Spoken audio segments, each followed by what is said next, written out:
En 1822, la Guerra de Independencia peruana se había estado librando por 13 años y ahora llegaba a su clímax. El año anterior, el revolucionario José de San Martín había tomado Lima y gran parte de la costa norte. Sin embargo, la mayoría del Perú seguía en manos realistas.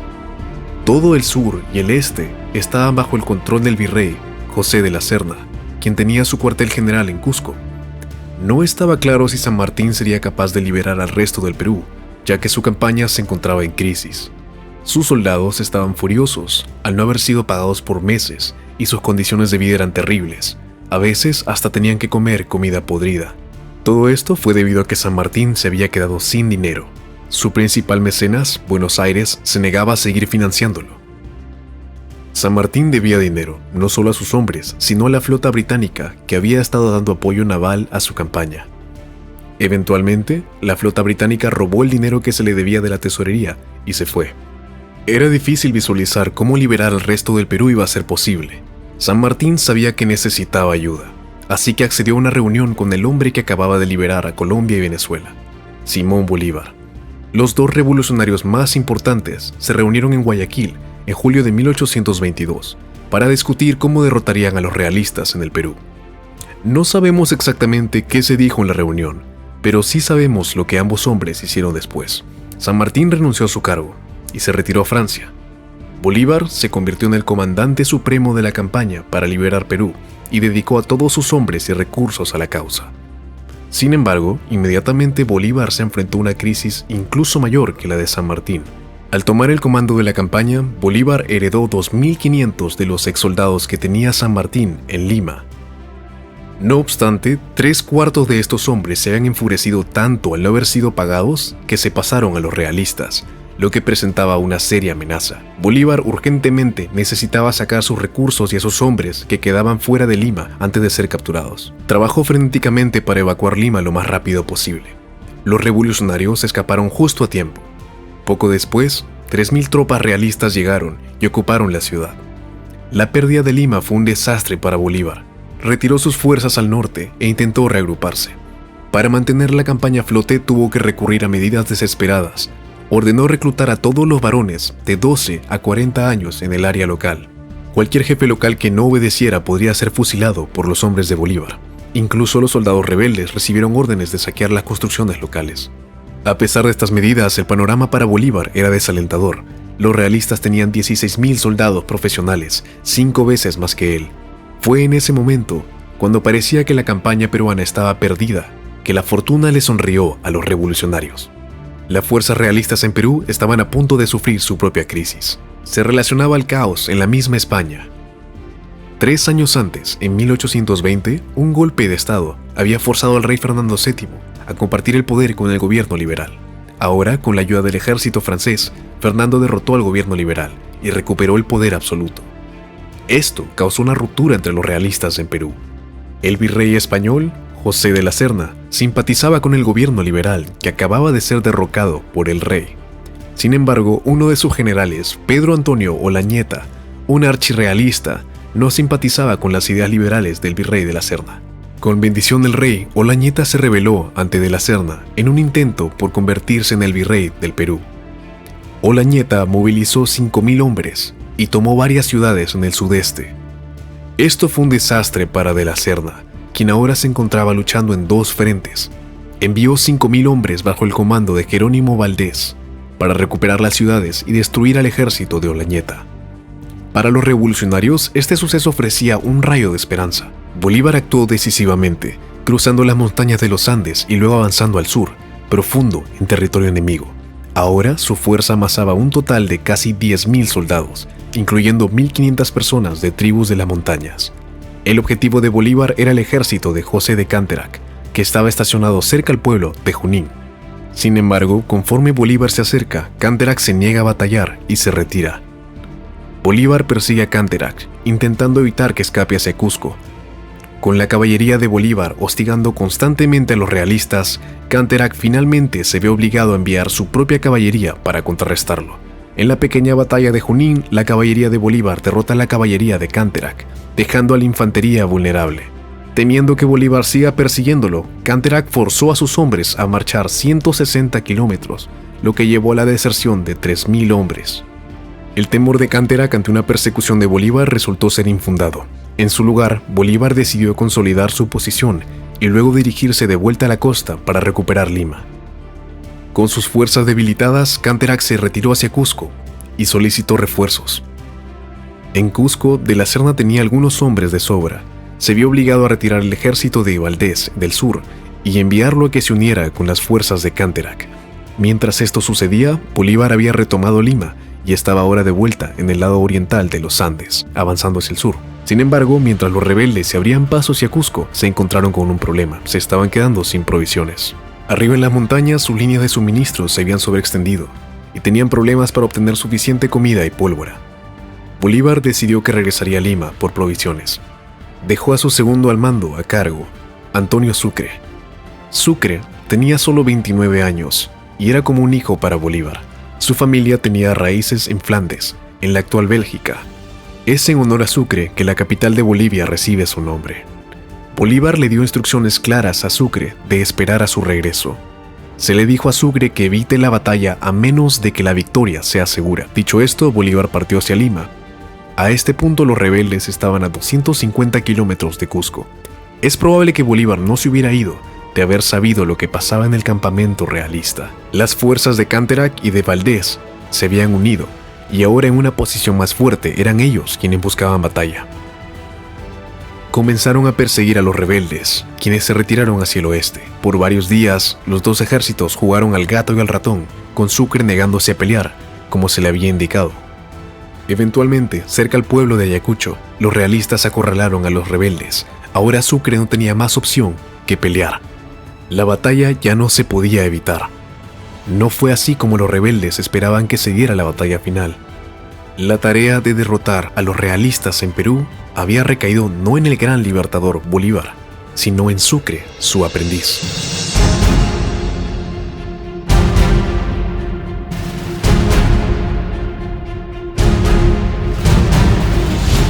A las 8 de la mañana, uno de los generales realistas cabalgó al campamento rebelde y propuso que los oficiales se saludaran antes de comenzar la batalla.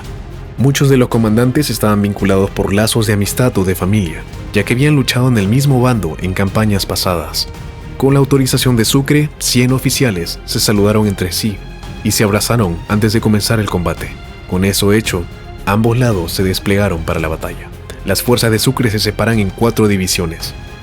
En el flanco izquierdo hay 1.600 hombres, liderados por el general José de la Mar. De la Mar creció en España, y unos años atrás peleaba por los realistas. Se cambió de bando para unirse a los rebeldes, cuando Lima cayó ante San Martín. De la Mar se convertirá en el presidente de Perú en 1827.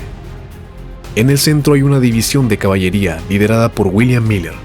Miller nació en Inglaterra y es un veterano de las guerras napoleónicas, incluso habiendo peleado en la famosa batalla de Vitoria. Tras la caída de Napoleón, Miller fue parte del ejército de San Martín que cruzó los Andes y participó en la liberación de Chile. Luego, bajo Bolívar, jugó un papel crucial en la batalla de Junín. A través de su vida, Miller fue herido 22 veces y al momento de su muerte, la autopsia reveló que había estado llevando 2 balas en su hígado por más de 40 años. En la reserva, Sucre tiene 1.700 hombres, liderados por Jacinto Lara. Lara es un veterano de la guerra de la independencia venezolana y ha estado peleando para Bolívar por más de 10 años. En el flanco derecho está la división más grande de Sucre, con 2.300 hombres, liderados por José Córdoba. Córdoba nació en Antioquia, Colombia, y participó en la batalla de Boyacá, que le dio su independencia a Colombia. Más tarde en su vida, Córdoba regresará a Colombia y condenará públicamente a Bolívar por haberse convertido en un dictador. Eventualmente, Córdoba organizará una rebelión contra Bolívar. Esa rebelión será aplastada por hombres que, en esta batalla, estaban peleando en el mismo bando que Córdoba. Esos hombres eran del batallón de rifles, parte de la división de Lara. Córdoba morirá en esa rebelión contra Bolívar. Lejos, frente al ejército principal, Sucre ha desplegado varios escuadrones de caballería para hostigar a los realistas mientras se acercan al campo de batalla. A su izquierda hay una pequeña casa de campo que Sucre ha acuartelado. Las fuerzas realistas también están separadas en 4 divisiones. En su flanco derecho hay 3.000 hombres y 4 cañones bajo el mando de Jerónimo Valdés. Este es el mismo Valdés al que se le había encargado reprimir la rebelión de Olañeta en el sur. Valdés nació en España y se convertirá en el gobernador de Cuba en 1841. A su izquierda hay una división de 2.000 hombres liderados por Juan Monet. Monet nació en Madrid y se unió al ejército español a los 11 años de edad. Era un veterano de la Guerra de Independencia de España contra Napoleón. La tercera división está compuesta por 1.200 tropas de caballería y es liderada por Valentín Ferraz. Ferraz también era un veterano de la guerra contra Napoleón y se convertirá en el primer ministro de España en 1840. Ejerció el cargo por solo 16 días. En el flanco izquierdo realista hay 3.200 hombres y 6 cañones bajo el mando de Alejandro Villalobos. En general, los realistas parecen estar en mejor posición, ya que tienen más hombres y 10 cañones, mientras que Sucre no tiene ninguno. Dicho eso, no está claro cómo deben atacar, pues entre los dos ejércitos hay una gran zanja que los dejaría expuestos si cruzan. Las maniobras de flanqueo no son posibles, ya que el terreno se inclina abruptamente hacia abajo en los lados. Los realistas hacen un plan para atacar en 2 fases. La primera fase involucra quitarse el hostigamiento de la caballería, asegurar la casa de campo y luego cruzar la zanja. Solo cuando todas sus fuerzas estén desplegadas al otro lado de la zanja, lanzarán la segunda fase del ataque. Un avance frontal completo usando sus cañones y su ventaja numérica. A las 10 a.m., los realistas comienzan su ataque. La primera fase se lleva a cabo con éxito.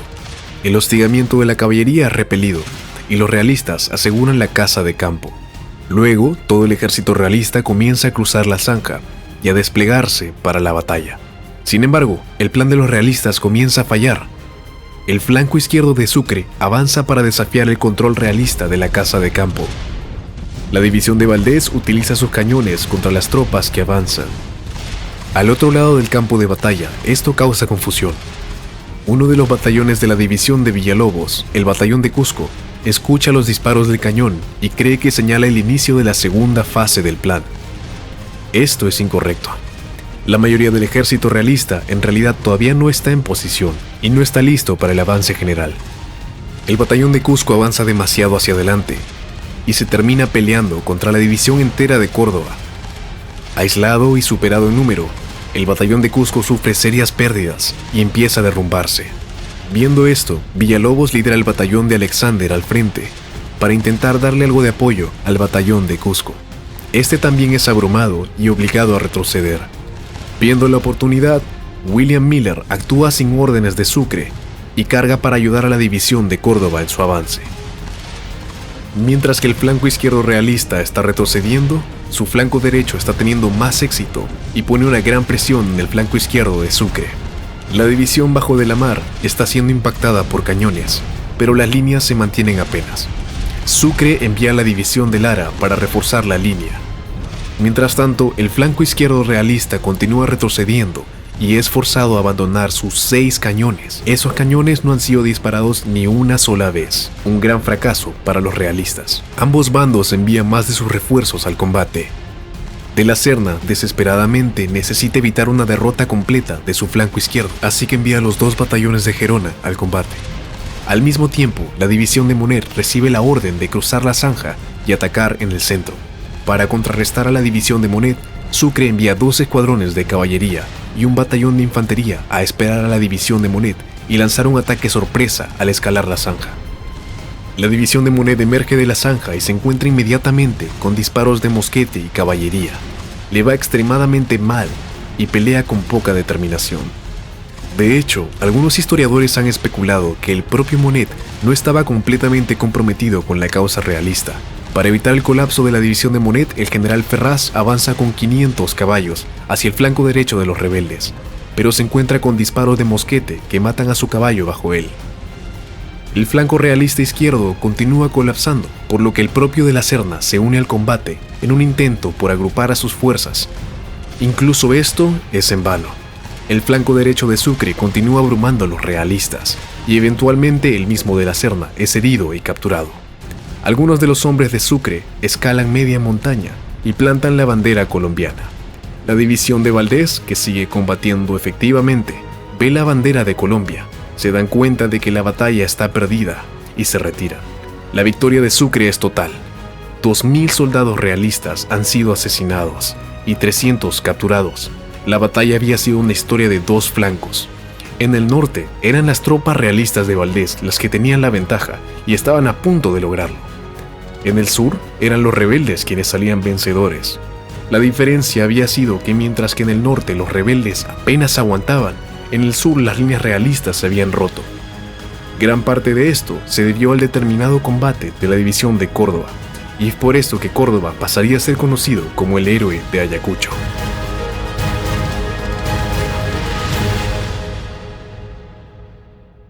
Los realistas que escaparon del campo de batalla sí consideraron reagruparse y continuar peleando. El general Canterac quería marchar a Cusco y obtener refuerzos. Sin embargo, sus oficiales estaban cansados de marchar, querían rendirse y eventualmente Canterac cedió.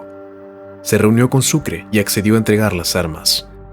El general Oñeta en el sur todavía tenía 4.000 tropas realistas, pero tras enterarse del desastre en Ayacucho, su ejército se rindió. Perú tenía su independencia. La batalla de Ayacucho fue la última gran batalla en las guerras de independencia de Sudamérica. Los nuevos estados-nación forjarían ahora sus propios caminos hacia el futuro.